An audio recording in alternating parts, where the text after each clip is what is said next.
QSO Today, episode 493, Jonathan Kramer, W6JLK.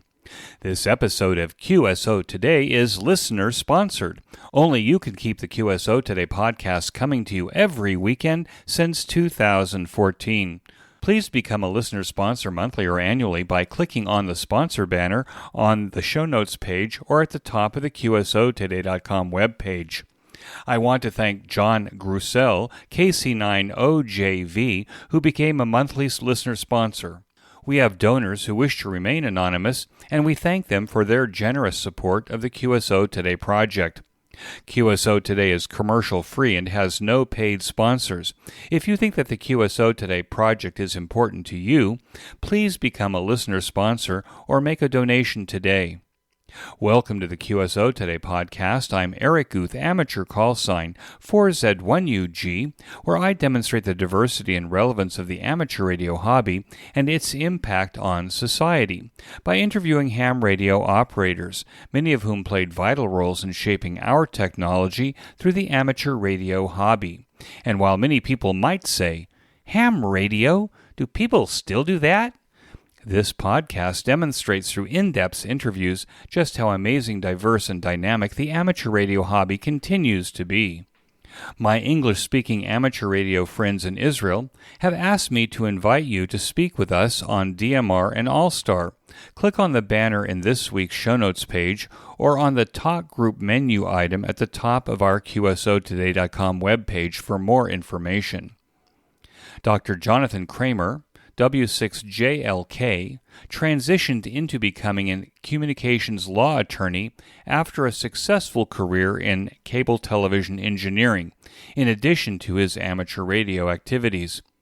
Kramer stressed that amateurs should be very active in local government as a way to advocate for antenna and tower rights, especially in areas of strong HOA controls. W6JLK and I discuss the first Motorola simulcast radio system in Kern County, California years ago, and his use of AREDN and portable radios for integrating ham radio into public service. W6JLK, this is Eric, 4Z1UG. Are you there, Jonathan? This is W6JLK. Yes, I am here, Eric. Jonathan, thanks for joining me at the QSO Today podcast. Can we start at the beginning of your ham radio story? When and how did it start for you? Not surprisingly, I came out of junior high school with an interest in CB radio. And in fact, we had a family CB license that caught my interest in two-way. And when I went to Hamilton High School here in Los Angeles, where I'm based, I immediately joined the radio club there, K6CXI, headed by the wonderful Jack Brown. It was there in, I've got to check my notes here because I got notes on the dates. November 20th, 1970, that I earned my novice ticket. I was tested by someone I think you know, Mark Abrams, WA6DPB. And he was my very first contact. So that was the beginning of my ham story. I went from there. About a year and a half later, I earned my general license. About the same time, 1971, I joined the ARRL, and within about a year, I upgraded to a life member. One of the best investments I ever made. If you know anything about the ARRL, I think the membership, even in those days, was maybe, $35 a year or something like that?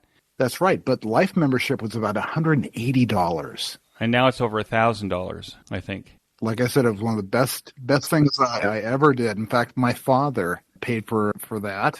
You've used $180 worth of paper in all those years. Well, not only was it a good deal, but being there and supporting amateur radio through the league has been one of the things I've been very proud of as well. And I've had a number of contacts with the league.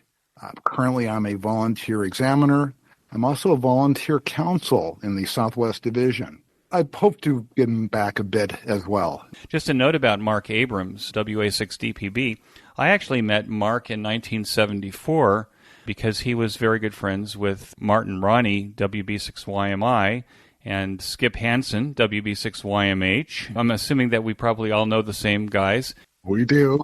And I remember at the time that Mark was building a remote base station using TTL and relay logic. on green perf board. I still see it burned in the front of my brain, but he was one of the guys that interested me in remote base stations and all the remote control stuff that was going on in those days. And so that's very interesting that our Venn diagrams cross in that way.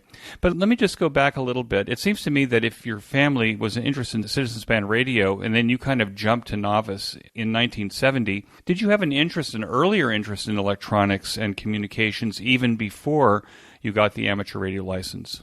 My graduation project from elementary school, here the sixth grade at the time, was that I built a crystal radio and I gave a lecture to my entire sixth grade class on the history of radio, not the commercial side, but the actual broadcasting side. So yes, my interest in radio went back many years before I became a CB radio operator and then later a ham radio operator. And did your crystal radio have a germanium diode, or did it have a cat's whisker? No, I had a 1 in 3/4 diode.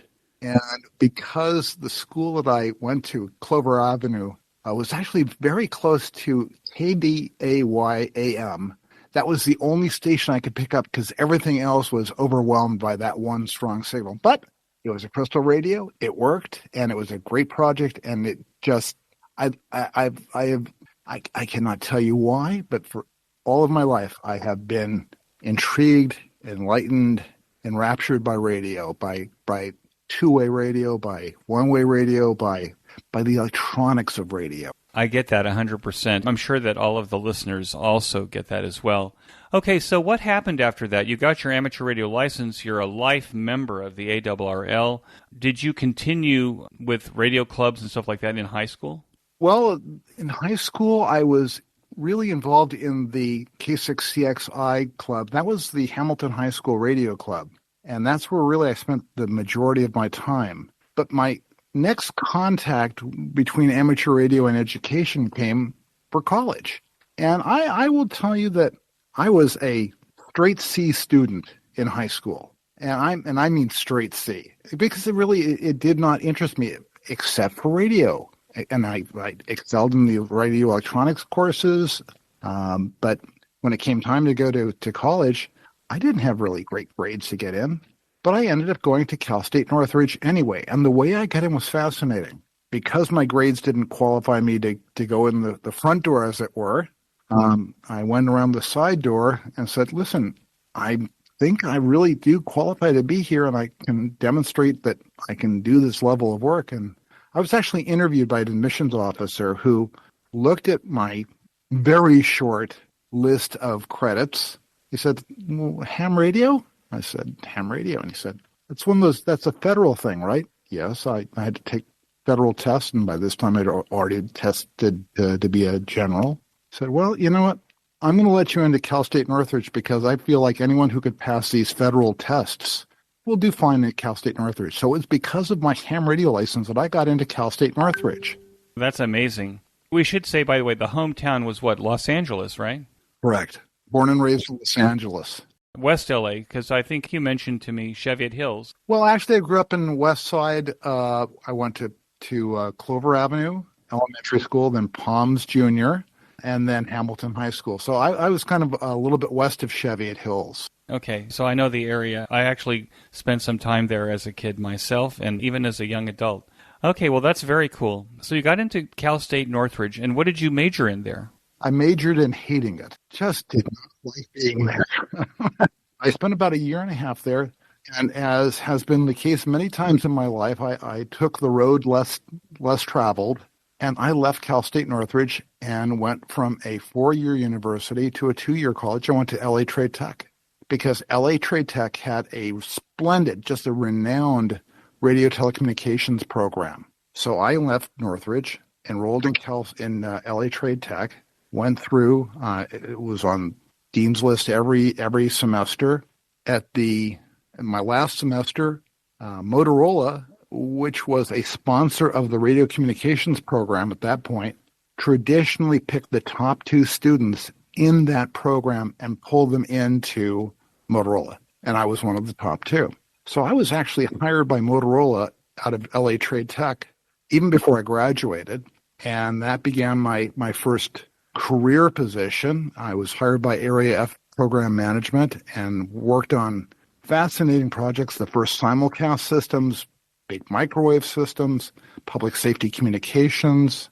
And it was just, it's the type of thing where I got to play with stuff that normally if you worked at a MSS, you'd spend 5 or 10 years before you got to play with that stuff.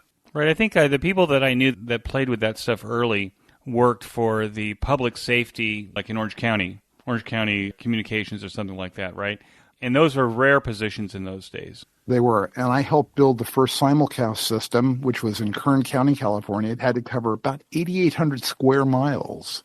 And we had multiple sites. We had a very early solar-only site. Now, we're talking late 70s. Ring microwaves and phased audio. It was just an amazing network to really learn on. And I was responsible for the dispatch centers, keeping the dispatch centers running. They were using PDP 1135 computers to do computer-aided dispatch. We had the MODATs, which were the first level or the first generation digital radios for sending digital IDs. Every time you key down, it would send a digital ID, so it would pop up on the dispatcher's display who was calling and their status. Cool stuff. The mic or control head, as I recall, had MODAT status buttons on it. That's correct. Very interesting. Well, I remember at that time, it must have been the late 70s, when Orange County Communications bought their first 800 megahertz analog repeater. And the speculation was, well, how could that even work? It's microwave frequencies. It won't have any range. It's not going to work. Surprisingly, it worked quite well. It worked quite well, and it was part of the evolution of frequency for bandwidth, and bandwidth was necessary for a whole lot of things. Not the least of which was, there were so few users at the time up in that spectrum that you had a lot of room to move around and try out different things and modulations and bandwidths, and it was just really neat stuff. And because the systems were really sold before they were understood, when I worked at Motorola and we were doing the first simulcast system, we were literally inventing things on the fly and pulling together products from other pieces that Motorola had to make this thing work. So the system was sold, and then Motorola figured out how to actually make it work. So we were, doing incredible things. And I remember that the manager at the time, I'll always remember this, he had a roll of butcher paper on a reel, like you walk into a deli and they'd pull off the butcher paper, and he had that on the side of his desk. And he would literally pull off a piece of paper and start scribbling designs and rip off the paper, and then it would go off to the engineers to actually build. That's the kind of work that we were doing. It was not just plug this into that, turn this on. We were actually making things work, and it was really amazing. It was just an amazing time to be in radio. Motorola's way ahead of like General Electric and E.F. Johnson and all of those other companies, right? I mean, I don't recall that there was any innovation that was coming out of those companies the way that Motorola was doing it in those days. Well, Motorola was ahead of Motorola at the time because, again, they would sell things, and then it would be the area people who would actually make it all work. So that was a heck of a lot of fun because we really were given tremendous range. We really could reach through anywhere in the company to get what we needed to support our first client, because remember, this was the first system, this was the first simulcast, so it was a demonstration project to show the world that Motorola could make all of this work, and we did, and it was just an amazing time to pull pieces together and make it work. Well, Kern County in California isn't the largest. I think Riverside County is the largest county. San Bernardino County? Kern County is not the largest, but it's a huge county. But it was also, as I recall, it's desert and mountains. So it was a very difficult place to cover. Right. San Bernardino is the largest county. Kern County, I believe, is the second largest county. And yes, it has 8,000-foot mountains. It has desert. It really has all sorts of topography. It's the southern portion of the Central Valley. And the way the simulcast system was designed to operate is you could be anywhere in the county with a handheld and have full communications. And that meant you'd be listening to multiple repeaters, which meant that those multiple repeaters had to be synced within a cycle of each other. We used to go up to the mountaintops and adjust the high stability oscillators. There was one site called Bird Springs where we would drive out 3.5 hours, 4 hours to get to the site to do about 15 minutes work and then drive back to Bakersfield. But that system worked and it provided the coverage. And it was just, it was exactly what the county sheriffs and the county fire department needed. So explain just for a second how simulcast works for the audience that probably we're way beyond that now because we're so channel diverse with what we use. But explain a little bit about simulcast. The simulcast back in those days was analog, and it meant that basically you would have multiple transmitters all keyed up at the same time. On the same frequency. On the same frequency. So what would happen is you would have to have all of those transmitters locked as to frequency and as to audio phase. So there was a twofer here. You had to not only frequency lock them, but you had to phase lock them for the audio so that a receiver, a handheld receiver, might be listening to 2 or 3 different sites at the same time, but getting the same audio in the same phase at the same time with nary a beat because the frequencies were so well locked together. Each of the high stability oscillators actually had an oven built in to keep the crystal source or the frequency source at the same temperature, regardless of the ambient temperature. And it was essentially a way of providing wide area coverage without having to change from going to peak A to peak B to peak C as you traveled through the county. Right, and that technology ended up being used later for wide area paging.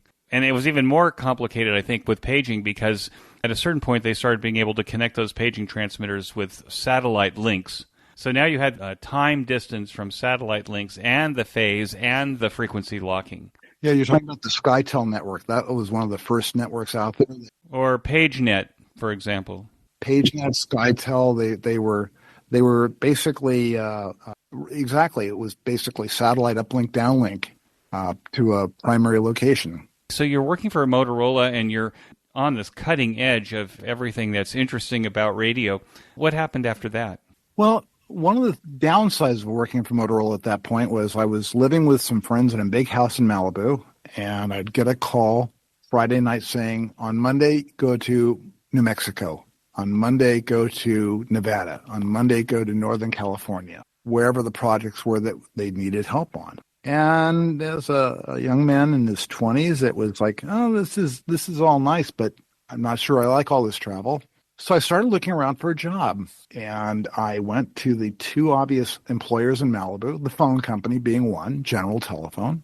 I took their admissions or their aptitude tests, and I got great scores on that. At the same time, I also walked into the cable TV company in Malibu, Warner Cable, and I said, are you looking for a technician? And they said, we're looking for a chief tech. I said, what's a chief tech do? And they said, runs the system. I said, well, I don't know anything about cable TV, but I have a strong two-way background. And then they asked the key question, do you have a license? And by this time, I had not only picked up my amateur radio licenses, but I, along the way, working at, going through LA Trade Tech, I picked up my 3rd class, then my 2nd class radio telephone. And while I was working for Motorola in Bakersfield, I took the 1st class exam, 1st class radio telephone exam. So when I walked into the cable office in Malibu and they said, do you have a license? And I said, yes, I was hired on the spot because they had a microwave link and nobody assigned the logbook. So by virtue of the ticket, I had a job. And this is a recurring story in my life and something I always tell people. Yet every piece of paper you can, every license you have distinguishes you from someone who won't make the effort to get the license. There have been licenses. I've never gotten a license that I needed at that very moment, except for my driver's license. And there's never been a license that I didn't use because I had it. So I'm a strong advocate in getting licenses, and amateur radio is certainly the foundation license for me from which everything else grew. So I walked into the cable office. They hired me. I ended up running the system. I didn't know anything about cable TV topology, but I knew about cable TV technology because instead of shoving a signal into an antenna, I shoved a signal into a piece of cable.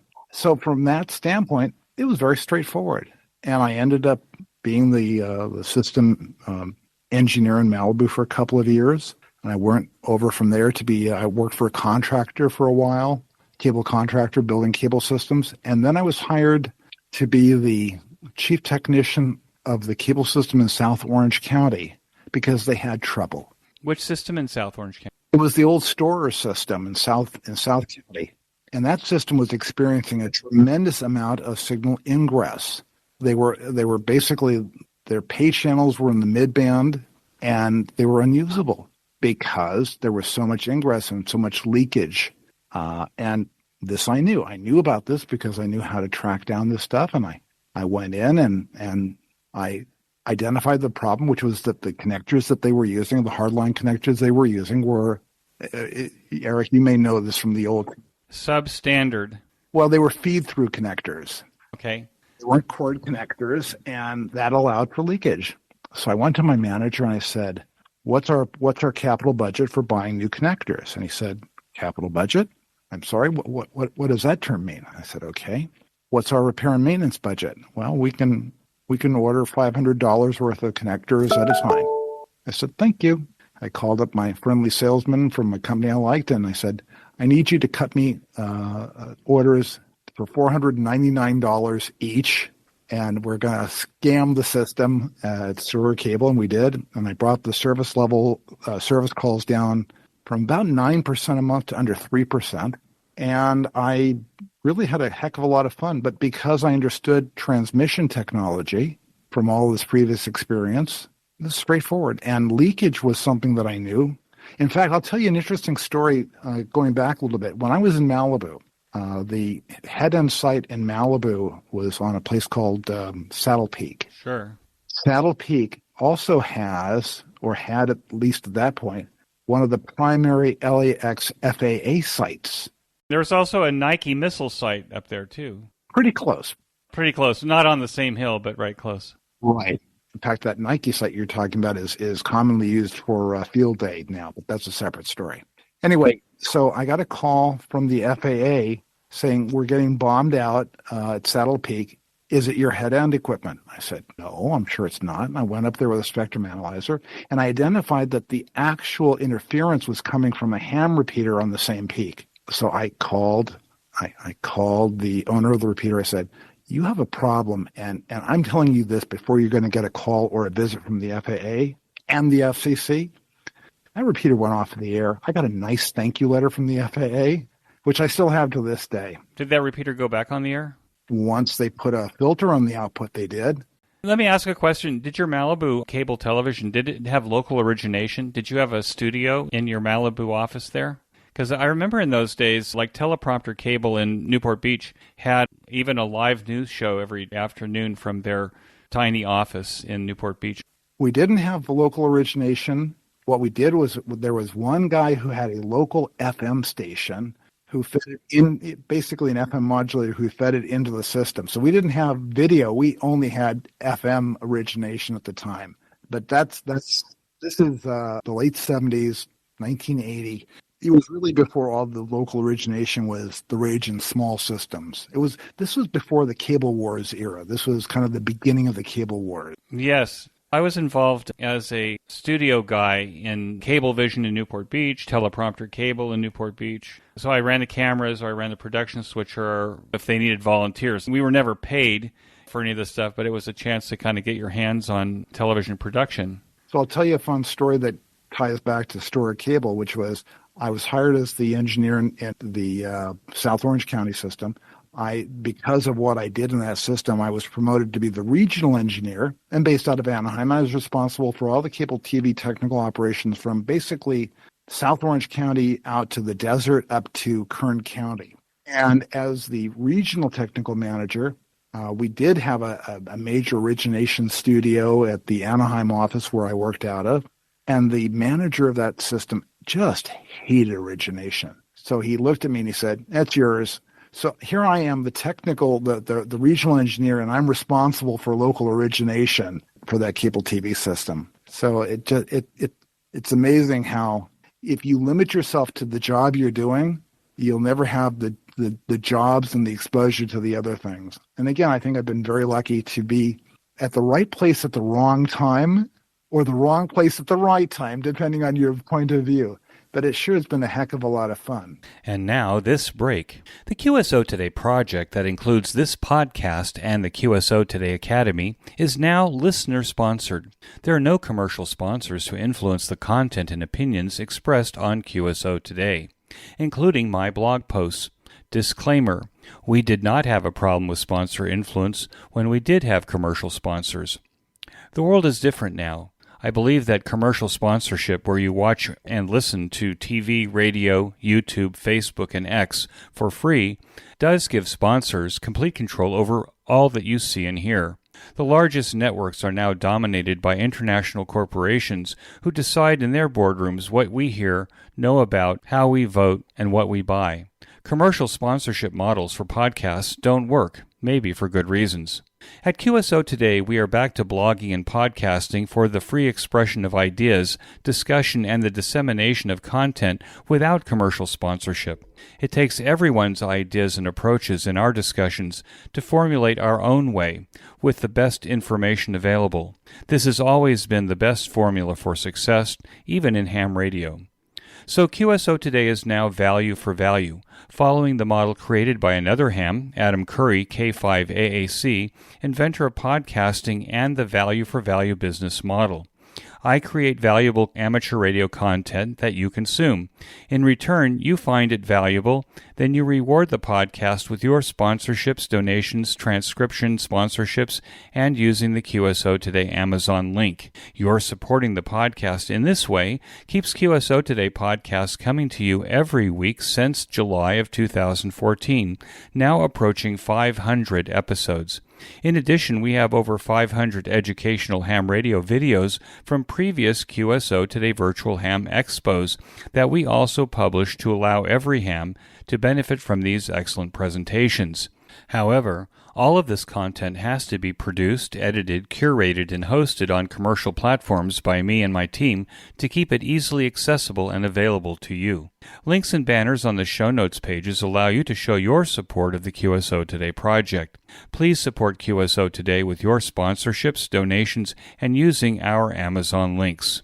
And now back to our QSO Today. It was a great time because obviously we didn't have the internet, we didn't have YouTube. To create original video productions, this was kind of a time of community access channel and your neighbors deciding that they wanted to do a show on cooking or fashion or something like that. It was a lot of fun.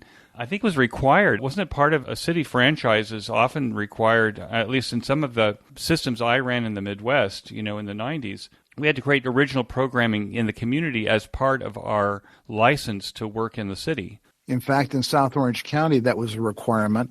And in one of the subsystems in South Orange County, they had a requirement to have a message board system, and they didn't have the equipment. They didn't have anything. So I bought a VIC-20 and programmed it in BASIC and then shoved the video output into a modulator and created a bulletin board channel, because that's what you did. That's what you did, an old VIC-20. Oh, gosh. So what happened after that? And what were you doing with amateur radio this whole time?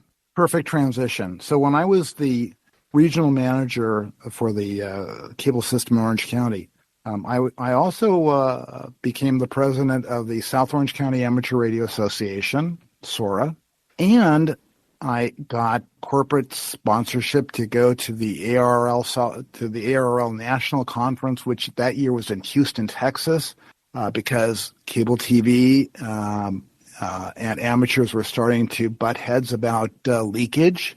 And since I was the guy who knew about leakage, I was sent off to represent Storer Cable at the ARRL. And of course, I was already a life member. So I was doing a lot in that respect. I got Storer Cable to sponsor a number of the activities of SORA. And that's one of the things that as amateurs we have the opportunity to do, which is to reach through to our employers and get that sponsorship for amateur radio activities. And I did, and I was very successful, and I was very happy to do it. So that was about that time. Jonathan, do you think that the association, or maybe the overlap of amateur radio operators working with cable television companies actually made cable television companies, from an engineering standpoint, better, less leakage, and amateur radio operators maybe even better in terms of keeping their own equipment clean and functional. The relationship was actually ended up being good and improving both sides. There are a tremendous number of licensed amateur radio operators in cable TV back then and now, and people who have become really important in terms of the cable TV industry. These are people who started as technicians in various systems and then went up into corporate. So amateur radio has embedded in the cable TV companies and is represented in the National Society, with the Society of Cable Telecommunications Engineers, which I've been a member for 40 years. They're just ham radio operators are throughout the cable industry because for the same reason I was, which is this wasn't new to us. We understood transmission, we understood signals, we understood modulation. It was fun. So that's why you see a lot of amateur radio operators who have gone through cable TV systems all the way up to absolutely senior corporate management in cable systems. Amateur radio operators are everywhere in the cable TV business, even today. Right. I believe that. I was in the finance side, so when I finally got to cable, but what a wonderful industry it was. I don't know whether it still is. I mean, it's probably reviled in a lot of places now because the business models may not work like they used to work, where they were exclusive franchises in areas. You know, unfortunately, there are a lot of appliance operators now, technicians who go out and they're told, you know, if the meter says this, do this, as opposed to understanding the reasons why we do these things. So, again, that's one of the reasons why you see a lot of the cable TV licensees who are in senior positions in terms of technical management, because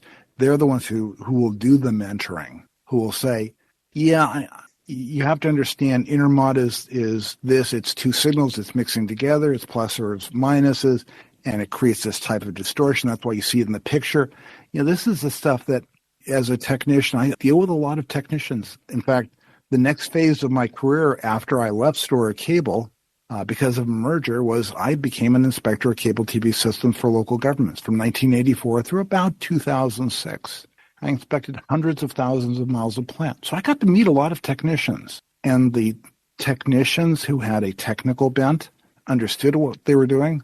And the technicians who were trained on, now turn the meter on, flip it to this position. If the meter goes this far over to the right, then go look at this. And those are the people who I sadly, I call them appliance operators, because they understand what to look for, but not why to look for. And you don't, and those appliance operators specifically exclude ham radio operators because we're too damn inquisitive to just take the look at the meter as the answer. Well, I think that was one of the things that impressed me the most about the hams in Southern California, especially the ones that were involved in repeaters and remote base stations and stuff like this, is that they were also mountaintop two-way guys. They knew how to carry the spectrum analyzer with them, and they knew what intermod products looked like, and they could tell you the math and how it works. And there was just this love for solving the problem. And I saw that in my own systems, you know, cable systems with technicians, that they just had this absolute fascination and love for the idea of squirting RF into a cable and seeing what comes out, especially when we started going digital. And I think you see that everywhere. So what caused you to make the transition? I mean, I'm looking now at your office with certificates on the wall and your Hawaiian shirt. So obviously you've moved way beyond. I have to interrupt you. I'm sorry. I have a sister who passed recently, but she lived in Hawaii, and these are not Hawaiian shirts. These are Aloha shirts. So please do not offend Hawaiians by calling these Hawaiian shirts. These are Aloha shirts. So you're wearing Aloha shirts and you have a bunch of certificates on the wall, which means you've kind of made a transition from engineer technician to something else. So what was that transition and how did you make that? Well, I'm going to take a stop along the way before I get there, because I think there's something important to talk about, which is that because of my technical background, I was selected to represent some of the national organizations, the National League of Cities, National Association of Telecommunications Officers and Advisors, U.S. Conference of Mayors, back in the late 80s, when in fact the FCC said, look, the technical specifications for cable TV are inadequate. Now, we can impose them, or you, governments, and you, industry, can work together and come up with some recommendations. And I co-chaired the government side committee that worked with the cable industry to come up with national technical standards, which in fact are still on the FCC's books today. And because of that, I was doing a lot of national work, and it became very political, because when you negotiate technical standards, it's politics as much as it is engineering. Anybody who doesn't believe that doesn't know how these things work. And we were able to negotiate, and the FCC did adopt our recommendations, and that really opened some important doors for me. And by this time, I was a reasonably well-respected inspector on behalf of governments, but I went on to doing more expert witness work. And one of the cases that I was involved with was a small little case called Playboy versus the United States, which came out of the 1996 Telecom Act. And Section 505 of the Telecom Act had a requirement for cable TV systems to scramble adult channels. Playboy and another company sued the federal government, saying that it was technically impossible and also a violation of their First Amendment rights. I was hired by the FCC and the DOJ to be their technical advisor, their expert witness in that case. And I proved that in fact, what the law required was technically feasible. That part of the case was won. And I testified in federal court in front of a 3-court federal panel in Wilmington, Delaware. That case went up to the Supreme Court several times. And eventually it was decided for Playboy, but not on technical grounds. Not on technical grounds. So I was very happy with the outcome of that, because we showed that the technology exists to do it. And it then became a purely First Amendment case. And for the lawyers out there, you know that when you're dealing with First Amendment, virtually every time the government loses, as it did in this case. So when I came back from testifying in that case, my wife, very soon after I got back, said, and this is almost a completely true story. I'll frame it that way. She said, you're an idiot. I said, today? And she said, no, generally. But I said, okay, so why am I an idiot? She said, because you're already teaching continuing legal education courses on cable TV law. You're ghosting briefs for the federal government. You're doing legal research. You're teaching federal attorneys about this stuff. Why aren't you an attorney? And I basically made a gasping sound. And she said, and by the way, I've signed you up to go to a introductory meeting at a local law school here in Los Angeles. And I said, yes, dear. And I went, and I had a ball. It was a legal education mid-career is an incredible experience, because the things that have made sense instinctively make sense because you understand how they come about. So it connected all the dots for me. And after I graduated, and as we like to say, eventually I passed the California bar, I, by that point, had a consulting company where I had 700, 800 clients already by that point, local governments around the country who had hired me as a technical advisor. So I opened up a law firm with 700 or 800 clients on the first day. And they'd come back and they'd say, need some more help? And I said, okay, but it's going to be through the law firm. They said, well, we don't care. And that law firm now has grown to having 6 attorneys and 4 support staff and 2 CEOs, canine executive officers, I will tell you. Technically 3. I've got to be careful. We have a third CEO. You said canine executive officer? Yes, we have 3 dogs who are members of the company. I see. Oh, that makes sense. They work for kibble. By the way, canine efficiency officers are... they're in the kibble industry, right? Not the cable industry. They're in the kibble industry. They actually retard efficiency, but that's okay with us. I just want to interrupt here. The reason I was smiling when you're talking about this Playboy case is that I had systems in Tennessee, and there was a way to scramble the Playboy channel. We would introduce like an audio modulated signal into the carrier in order to kind of make it really wavy. Then there was filters that were used to get rid of it. Positive traps. Right? Positive traps. So I get a call one afternoon, and it's the manager of the cable system in Tennessee, and he says, I'm in Denver. He says, I need your help. I said, what kind of help can I give you? He says, I need to be bailed out of jail. And I said, well, what happened? He says, well, apparently one of our traps failed at the local elementary school, and the police came and arrested me. I said, well, so what was the channel? He says, it was a Playboy channel in the elementary school. I said, well, okay, we'll take care of it. But so we bailed him out. It was a technical breakdown of the positive trap that caused him to put his content, his extra paid content, into the elementary school. Yeah, that was a funny time to be in cable when all of that was happening. We were trying to figure out how to offer a pay service that people wanted, and at the same time to not put it in the places where it was not wanted. Exactly. And in fact, it was positive traps that I showed to the federal court that said this is how you can do it, and you can scramble the audio or remember it was a beep, beep, beep, beep, beep, beep, beep.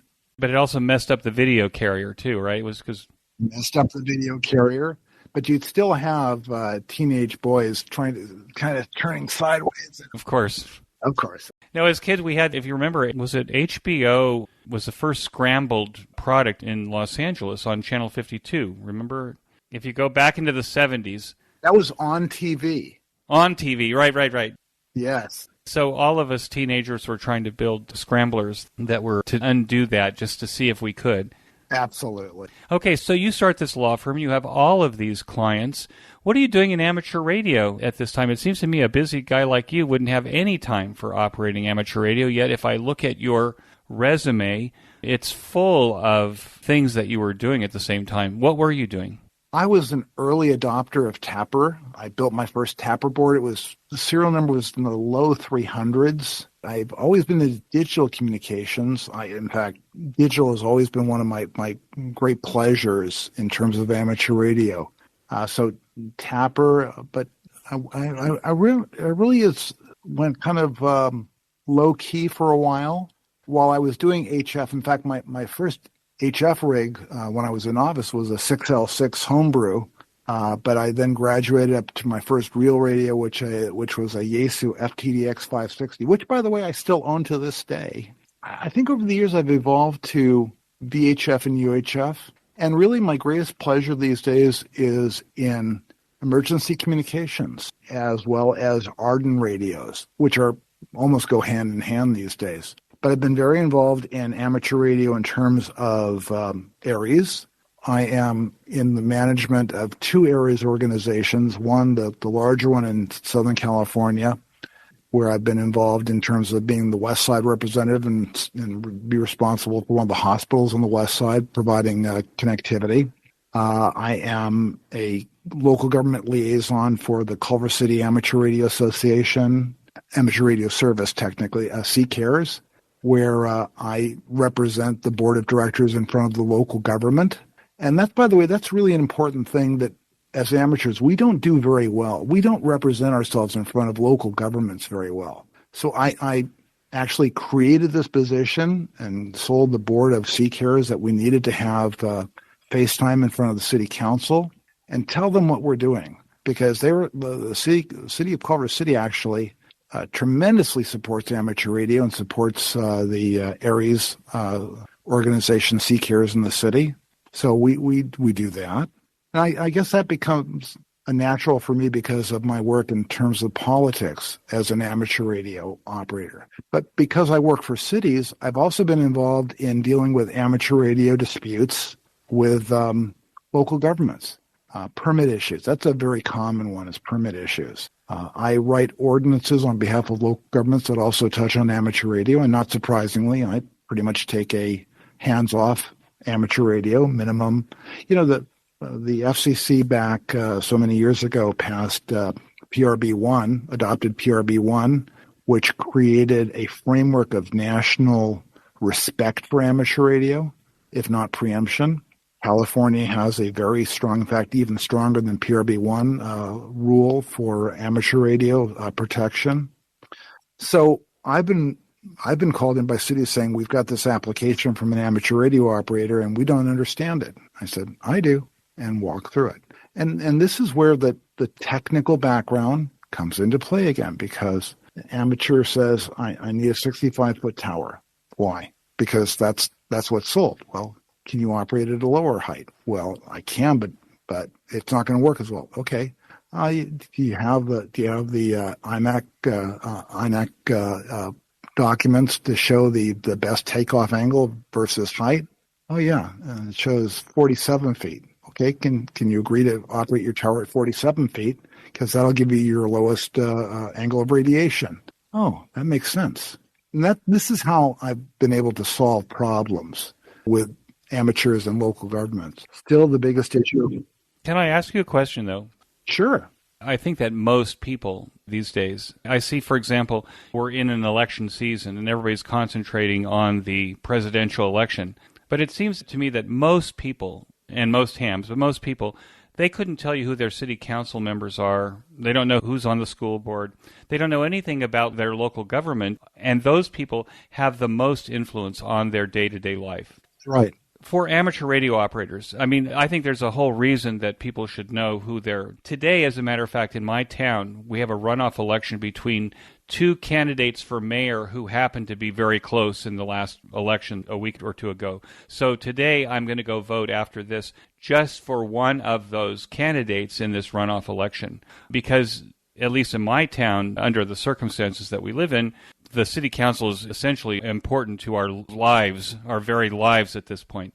But I don't think most people know this, about their own. So if you're an amateur radio operator, why should I become involved in my local government as an amateur radio operator? And how do I get the training or understanding of what are the issues for the city government? What do they have with me? And how do we work together? The why is very easy. It's to overcome ignorance. And most elected officials are ignorant of amateur radio. In a worst-case scenario, they think it's the same as cell towers, and that's just wrong. It's one of the reasons why I created this position at CCARES to be a local government liaison, so that we have a way of talking to the electeds and doing that education, because they are the ones who adopt the ordinances that regulate antennas, placement, setbacks, permit fees. That's always a big issue. Permit fee, the cost of getting a construction permit.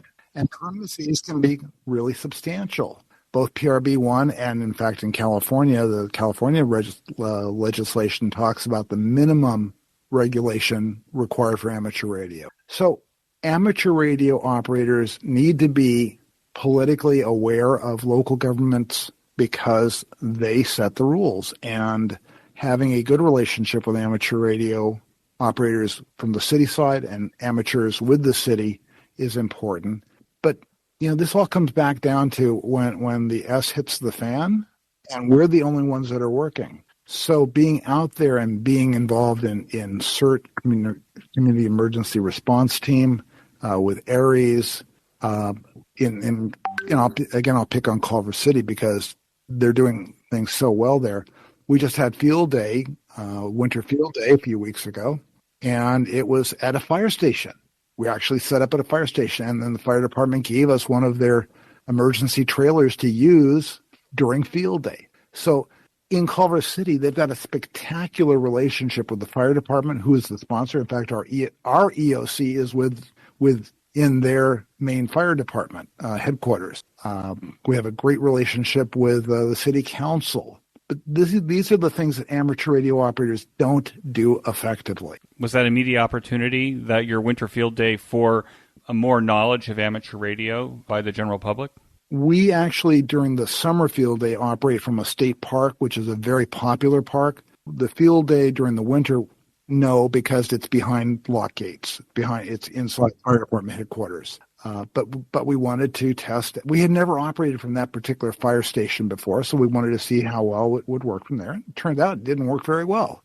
But now we have more information, and it just helps us to cement why our main operations are at the main fire station. The bottom line is amateurs are known for experimentation, and we need to do as much experimentation within our emergency communications. That's why we do field days, why we do winter field days, why we do summer field days, why we do all of those other things that are contests, but in fact help us really hone our skills operating. Do we forget that, though? I mean, do we forget that that's really the purpose of these field day operations, is to hone these skills? I hope that we don't forget them. If you get the training and it's flavored like candy, well, you're still getting the training, okay? Can I go back a little bit in terms of local governments? The big problem that a lot of people tell me is they can't buy a house that's not in an HOA. But an HOA tends to be in a local government. The streets may be owned by the city and county where they live. What's the impact of involvement in local government when you have an HOA that you have to deal with in terms of being able to put up antennas and to be able to support your amateur radio hobby there? So let's define some terms here. An HOA is a homeowners association, and essentially it's a group of homeowners who are owners of homes in the same community. And when the community was developed by a developer, the developer created an HOA, a homeowners association, which is basically a local government. So they operate at the very bottom, the closest to the ground level. And those HOAs will often have rules that say you can't have external antennas. Now, this is different from local governments. Local governments create rules for entire cities. HOAs create rules for small neighborhoods. And things that local governments cannot do because of law, HOAs can. And this is a huge tension. In fact, there's currently a new bill that has been introduced at the federal level that would preempt a lot of these local HOA regulations and allow for antennas where they are prohibited by the local rules of the HOA. These are good things because at the end of the day, we can't operate as amateur radio operators without antennas. It turns out that's pretty amazing, but true. You need antennas to work, and antennas need to be generally above what we call the clutter, the top of the building, the trees. You can't have them at ground level for the most part. So HOAs are very problematic for amateur radio operators. And in fact, I give a lecture to local clubs here in California. In fact, I've done as far as a couple of states away, but on dealing with local governments and HOAs. And you can't deal that much with HOAs because their rules so far are enforceable against amateurs. And they're enforceable because when you move into the HOA, you actually sign a contract. You sign a contract that says, I agree to be subject to these rules. And the craziest thing about it,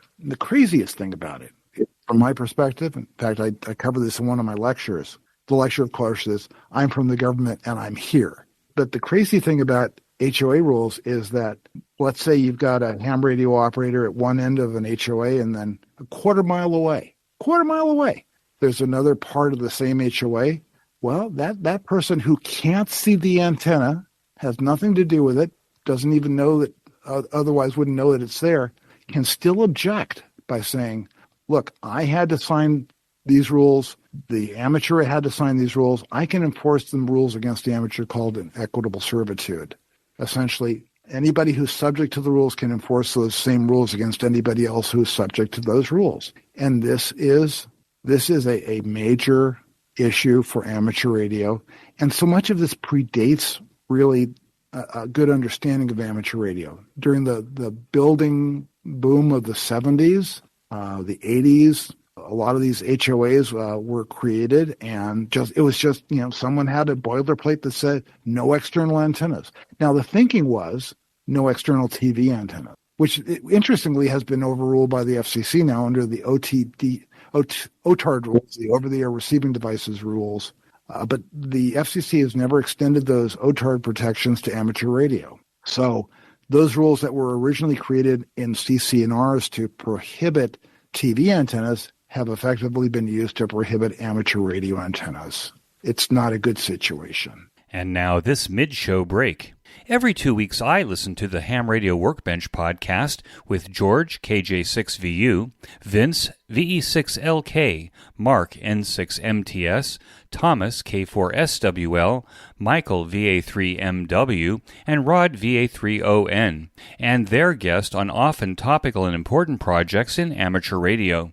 This discussion amongst the regulars and their guests remind me of the conversations that I used to listen to on 146.94 and 146.46 megahertz in Orange County, California, while working on my own workbench almost 50 years ago. It is amazing how much practical ham radio knowledge that we can absorb by listening to the Workbench podcast that starts to make sense when we start our own deep dive into our own projects. So join me by listening to the Ham Radio Workbench podcast now and as George and crew push beyond 200 episodes. You can get to the Ham Radio Workbench podcast by clicking on the banner in this week's show notes page. And now, back to our QSO. Are you optimistic that with the federal legislation that perhaps that will actually go through? And are you optimistic from that standpoint? Well, we are recording this talk between two friends at a time when the federal government is completely dysfunctional. And do I expect something as innocuous as amateur radio protection to get through Congress? I actually have a higher hope because it is innocuous. Maybe it can sneak through. But then again, you just never know. That legislation's been kicking around in various forms over years. The ARL has been a strong supporter of getting waivers, of trying to get OTARD protections, trying to get Congress to step in. Getting back after I'm going to circle back for a reason here. After I left Northridge and went to Trade Tech, years and years and years later, I as you know and figured out, I went and got a JD. After that, I didn't stop. I went and got a Master's of Law degree in telecommunications law, and then I finished my terminal degree as a doctorate in law and policy from Northeastern University. Well, if there's anything I've learned in terms of policy and learned it from Northeastern is that policy is constantly evolving. It's really, policy is a circle. You begin and you get on and you look for policy entrepreneurs, people who share the same policy interests, even though there's an old saying in policy, which is there are no permanent enemies, only permanent issues. So you find the people you can support. So do I think that this will eventually change? Yes. How long it will take? It will take the right policy windows to open for this to sneak through. I wish my crystal ball were so well polished that I could tell you when, but I think it will happen. I just don't know if it's going to be in 2 years or in 10 years. But I think the value of amateur radio, the policy windows will open, unfortunately, after a major disaster. After amateur radio operators step up, and when the cell phones crap out, and when the broadcasters go off air, and when a lot of the emergency communications and even the FirstNet operations go down, and amateur radio stays up, that's when our policy windows will open to help Congress justify the preemptions that we're talking about right now. So it's waiting. I hate to put it this way, but we're waiting for the right disaster. Yeah, well, on this side of the world, we're almost there. I just bought a 7,000-watt generator. I'm getting batteries for my ham station to trickle charge, so I have enough to make communications. I'm experimenting with Meshtastic so that the neighbors have messaging between their cell phones. It does put things in a very specific light. And it's interesting to me that even after Hurricane Katrina and after Hurricane Sandy and all the stuff that the right people don't see the value of amateur radio when nothing else worked. The hurricane in Puerto Rico was an amazing example of how everything can disappear for weeks and weeks, and amateur radio is the only way to communicate. Right. We didn't disappear. We're the ones who didn't disappear. Right. People got on airplanes and flew into the disaster area with their amateur radios and provided the communications. I'm very curious.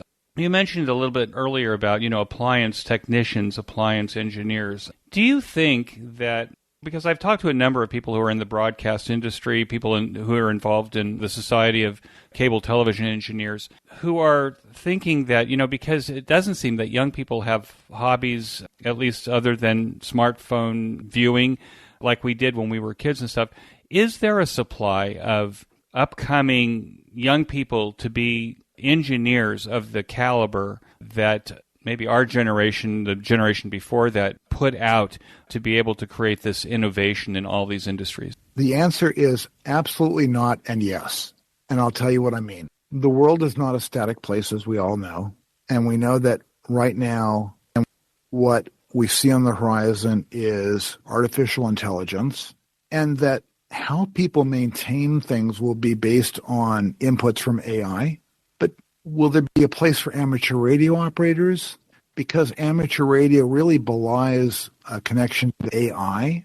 We'll still have people who are intelligently aware of the technology as opposed to simply going down a checklist, going, okay, if A, then B, if C, then D. going through those decision trees. The biggest thing we need to do is to identify how to bring in young people into our hobby. And this is like so many of us started at the high school level. This is the electronics classes in high school. We need to focus on that. Are they still there? I went to the same school system that you were in as a kid. I was just talking to somebody yesterday because the generator I'm getting only has 3 hours worth of gas tank. But we have natural gas, or essentially butane, that comes out of a large tank on the street. And so I'm converting my brand new generator to natural gas. And it's not so hard, but I understand how it works. And this guy asked me, he says, well, how do you understand how that works? I said, well, I went to public school in California, and we had auto shop, electronic shop, wood shop. I took all of those classes in addition to the college prep classes, and so I had exposure to all of that. I spent years holding the light. And I think amateur radio, because, you've got to pull a generator in for field day or you've got to do something, it gives you this expertise that you couldn't get anywhere else. But I don't think that public schools anymore, at least you can say this in California, but I think across America, no longer think that those classes were important. And so they eliminated those classes from the curriculum. There will still always be people who are naturally inquisitive. I don't know if you know this name, but Zyla Foxland, have you heard of her? No, but I'm writing it down. You need to write it down. This is someone who you absolutely must meet. She is a young doer and experimenter and has involved amateur radio, very popular on YouTube, and is really whetting the appetite of young people towards do-it-yourself stuff. And between various technologies, these are the people that we need to get to be the influencers who said it's cool to be in STEM. STEM is so important, and supporting STEM. But STEM is a kind of a college. I mean, what if you're ADD, ADHD, but you're good with your hands and stuff like this? STEM is not a college thing. I absolutely disagree with you. We need to be involving people into STEM courses and philosophy and direction at the high school level, even if not sooner than that. We need to get them excited. We need to let them know that there are STEM opportunities, and especially for young women who are still underrepresented, both in STEM and in amateur radio. Okay, well, STEM is what? Science, technology, engineering, and math, right? I have a sense from talking to you, Jonathan, that as a C student in high school, that maybe mathematics was not your strongest suit. And frankly, I died in engineering school on the altar of differential equation and ended up getting a history degree. So I'm saying that on the one hand. On the other hand, I can fix anything, whether it's mechanical or electronic. And there are a lot of people like that. And that's so when you say STEM in school, I kind of think that it's in the classroom and stuff like that, and it's not in the electronic shop. But maybe you've got it. Maybe there's something else happening that I'm not aware of. Or maybe we should be, because we're involved in our local city councils and school boards and stuff, maybe we should be involved as amateurs in pushing the hands-on side of the technology. What do you think about it? We absolutely should. And in fact, yes, I was a very, very average student in math because it really wasn't interesting to me. It wasn't relevant to me until I got into high school.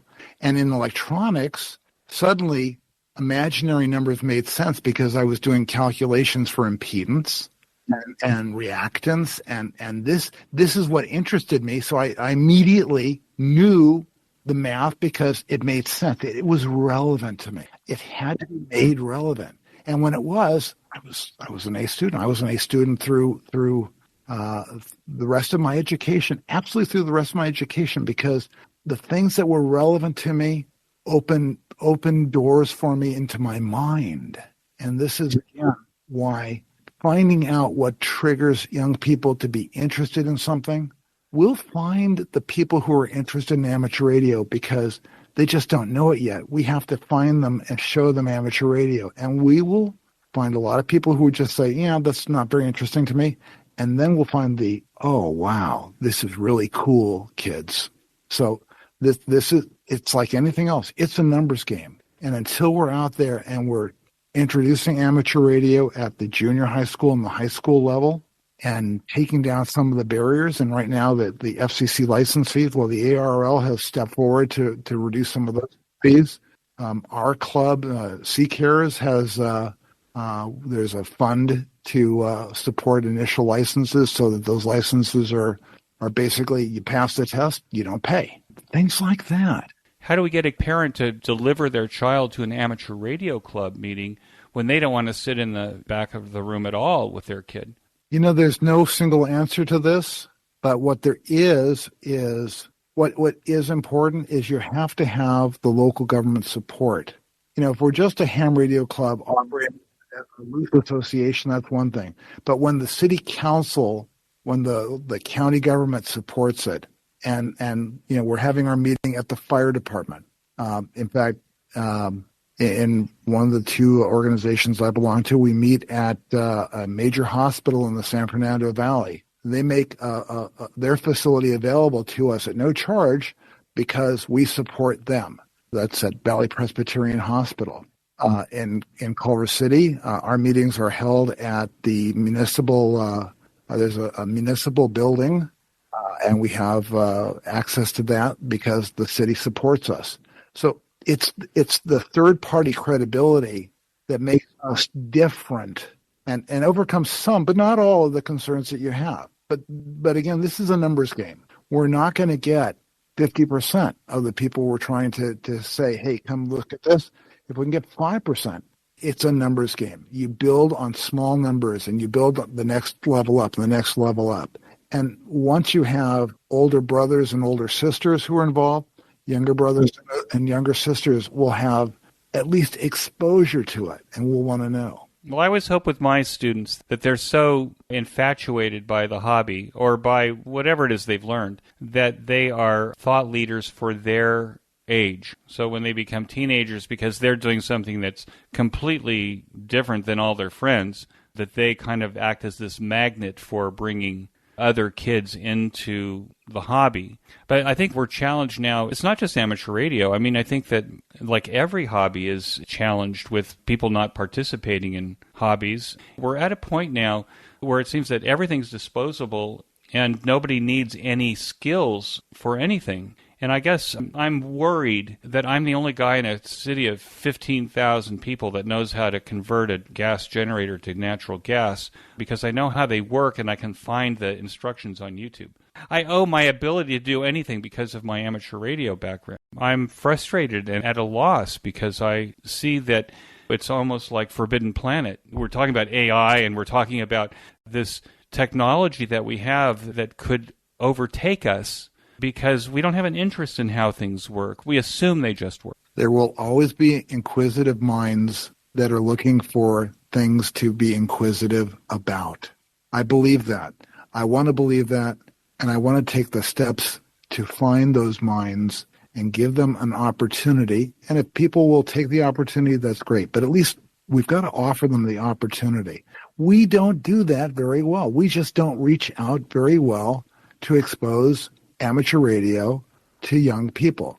And that's why this is a hobby with older people. Look, I'm 69 years old. I've been an amateur radio operator for 54 years now.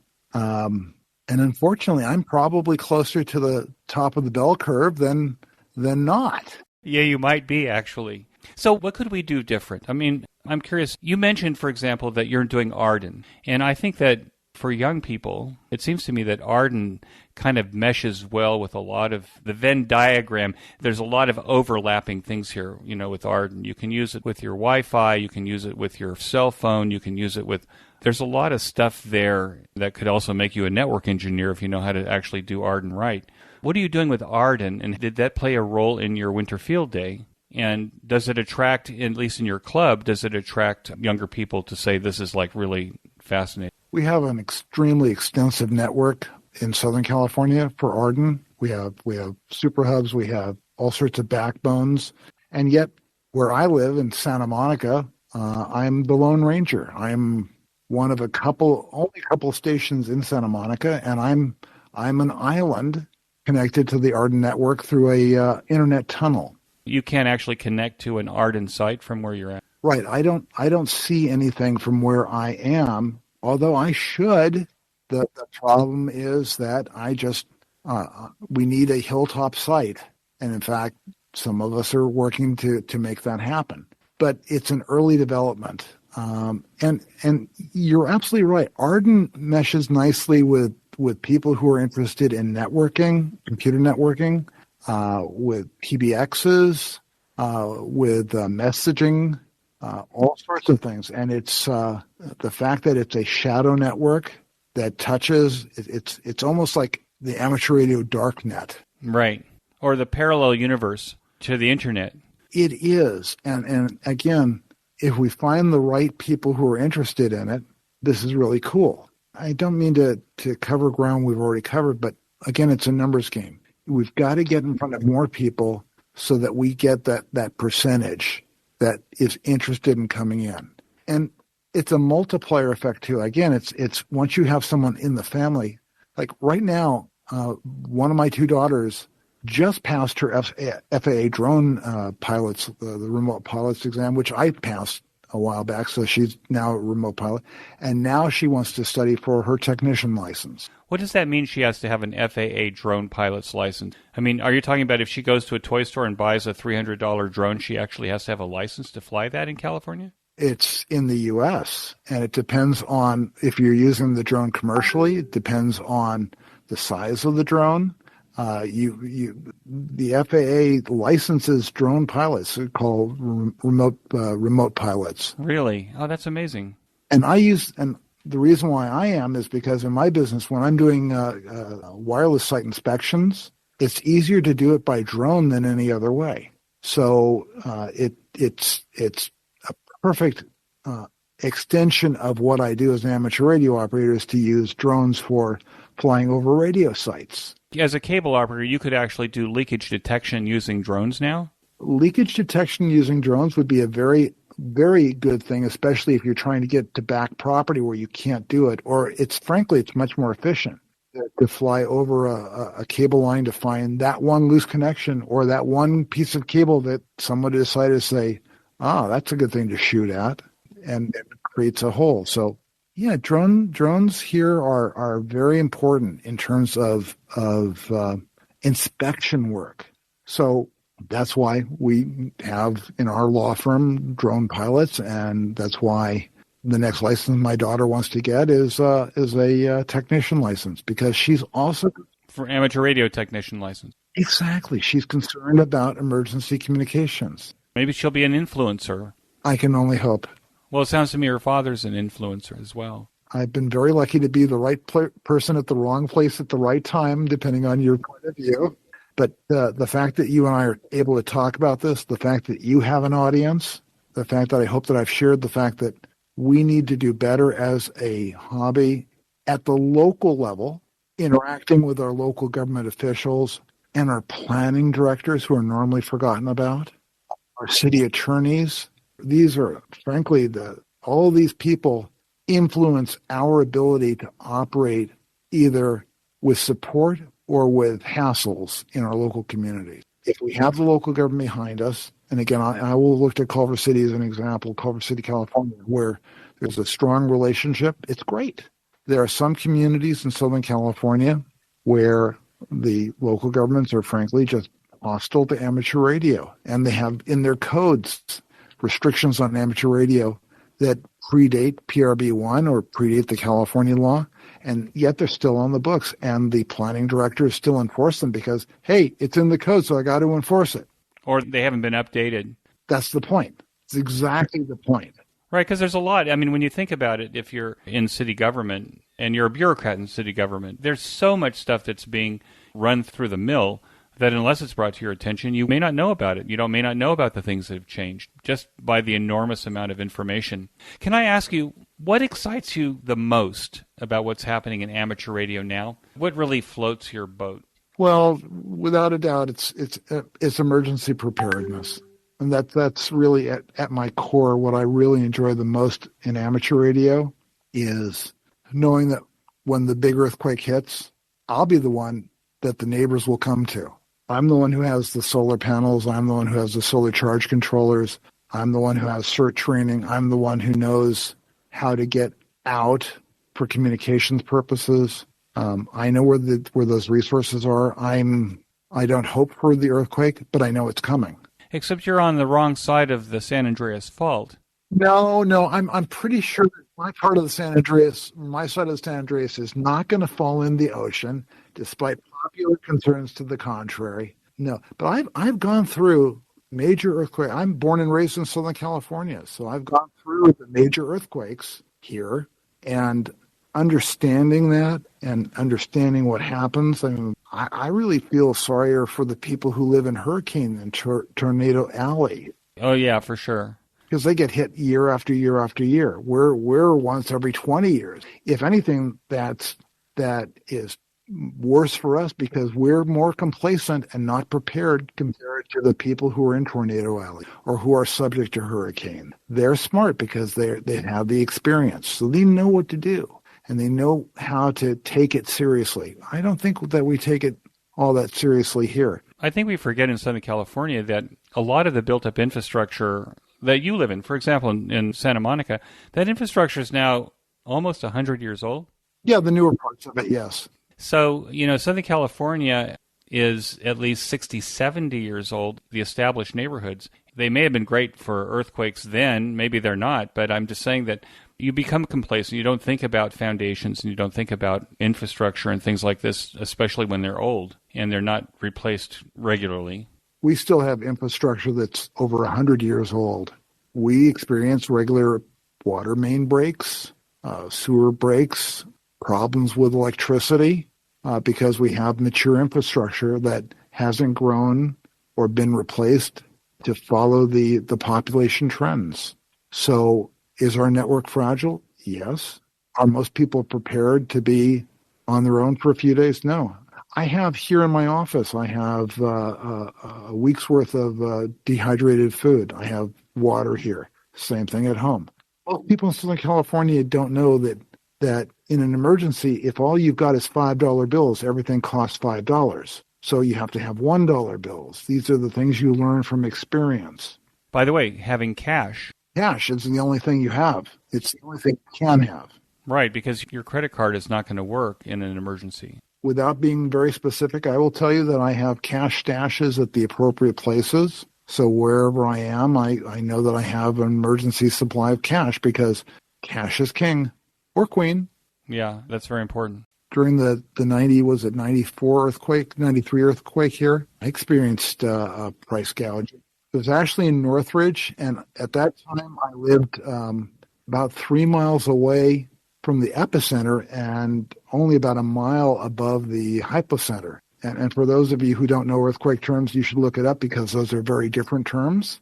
I've ridden out some really interesting rides, I'll put it to you that way. Well, it sounds to me like you've had an amazing ride. Before we go, do you have advice that you'd give to new or returning hams to the hobby? Well, I think obviously I'm a big proponent to be an amateur radio operator who is prepared to support the community in an emergency. However you do that, it's better than not doing it. But have fun. Find things that are interesting. Don't just have a license and a radio that you'd never turn on. I every year now I do the part of the team that supports the Los Angeles Marathon.